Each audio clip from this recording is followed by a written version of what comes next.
Hello and welcome back to Chatty TV Junkie. Today is Friday, November 10th. I'm coming to you a little late because last night I was going to record right after Golden Bachelor, but then I went right ahead to see the Big Brother finale. And so by the time I was done with that, it was really late. And I figured, you know what? I'm just better off recording today when I'm fresh and not tired. So Golden Bachelor, let's start off with that one. I have never cried more during a Women Tell All ever.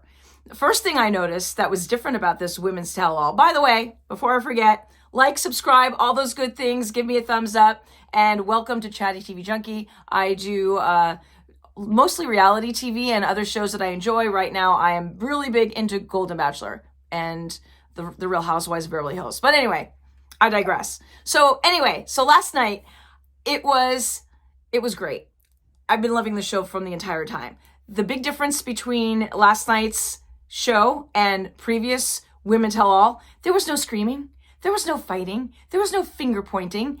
There were grown-ass adults. It was great. And I did cry. I cried a lot. So Ellen was there and she was brought up on stage and told her story, rewatched everything, and she got teary-eyed. The part that made everyone cry, though, is that if you remember when she first got out of the limousine, she was like, "This is for you." I can't remember her best friend's name. What we didn't know at the time is that her best friend of 60 years had cancer, and the goal was for them to watch the season premiere together. And when she got back from filming, her friend was already in a semi-comatose state and appeared extremely uncomfortable. So she said to her friend, she goes, "You know what? You are suffering and I don't want you to suffer anymore. Just go. It's okay. We will watch together, but just in different places." And I'm getting verklempt now. Even Jesse Palmer started tearing up. I mean, you couldn't not. It was just so heartwarming. I really, really, really hope that they give the Bachelorette they need to have a Golden Bachelorette. Hopefully the men will behave just as well as the women. But if they do go that route, I would love for Ellen to be the Bachelorette. And I think everyone would agree. Although I do like Joan.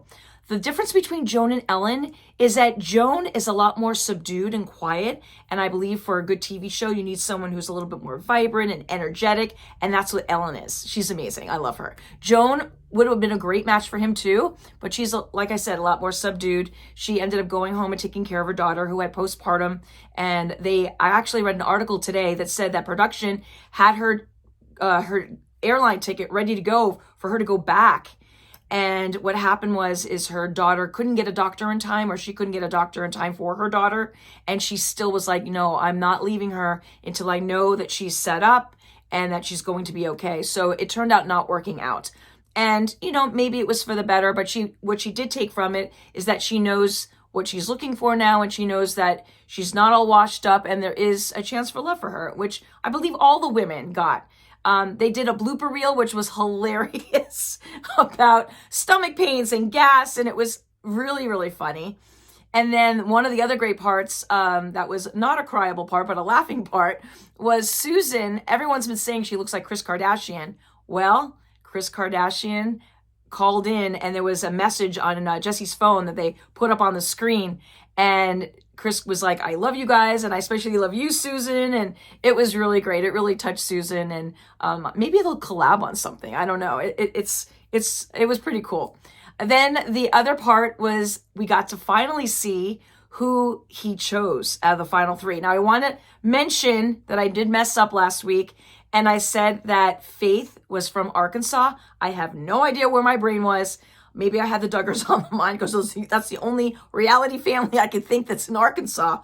But she's from Washington State. So I did mess up on that. Okay. So he had already given a rose to Leslie last week, and we're waiting to see if Teresa or Faith gets the rose. I was convinced that I knew the right choice. I was wrong. I thought he was going to send Teresa home because I don't see chemistry. I do see that they have a lot in common as far as both being around the same age and having lost a significant other. So they have that part in common, but I don't see the chemistry. And I do see the chemistry with Leslie, but and that's the one he did pick, although she doesn't have that other commonality. And then for Faith, I always thought that they were good together she got the first impression rose, and they did have chemistry. But the problem is that she had said this last time that she didn't see herself uprooting herself, and Washington State is pretty far away. And so I believe that's probably what helped him in his decision making for that. He was torn up. He didn't want to do it. He kept telling Jesse, I know what I'm going to do, but I don't want to do it. He didn't want to hurt anyone's feelings. She came back on the show. It was the first time they had seen each other one-on-one, so he did let Faith go. And she was crying. He was crying. I was crying. I mean, it was really touching. He said, I just felt so bad. I didn't want to hurt your feelings after meeting your family. And I did have those feelings for you. It's just that I had to make a choice. And it was just the best choice that I could make for me at that time. And I'm really sorry. I never meant to hurt your feelings. And she's like, well, what I did get out of it is you taught me that I had my walls up for 30 years. And now I know that I can put those walls down to allow someone to come in if it's the right person. So they hugged, and it was really heartwarming. It was probably the best Women Tells All I've ever seen, ever. Because as soon as I clicked on it and I saw that was the one tonight, I was like, oh, we're not getting a real one. I forgot that we were going to have that. But then when I started watching it, I'm like, wow, this is really good. It was really good. And so, yeah, and I believe that they're realizing that this show has done better than they expected it to. I still haven't finished watching Bachelor in Paradise because I've gotten other things that I've been watching. So that is Bachelor. That is Golden Bachelor. Now we have the finale next week where he picks one of the two women. I still say Leslie. Could be wrong, but let's see. It's supposed to be extremely emotional. It'll be interesting to see what happens in the fantasy suites because, we know what happens in the fantasy suites. Or not happen in the fantasy suites. So we'll have to see how that plays out. So what did you think? What was your favorite part? Do you think that I'm right? Anyway, yeah, leave those comments below. I loved reading the comments. The next show I want to talk about real quick is Big Brother. Big Brother's finale was last night. I really, really wanted Matt to win. The final three was Bowie Jane and Matt and Jag. Matt won the first part of the contest, which was a rock, paper, scissors shootout. Shows you how much that he really trusts Jag to take him to the final two. And then for the last part of that, it was Jag against Bowie Jane, and Jag won.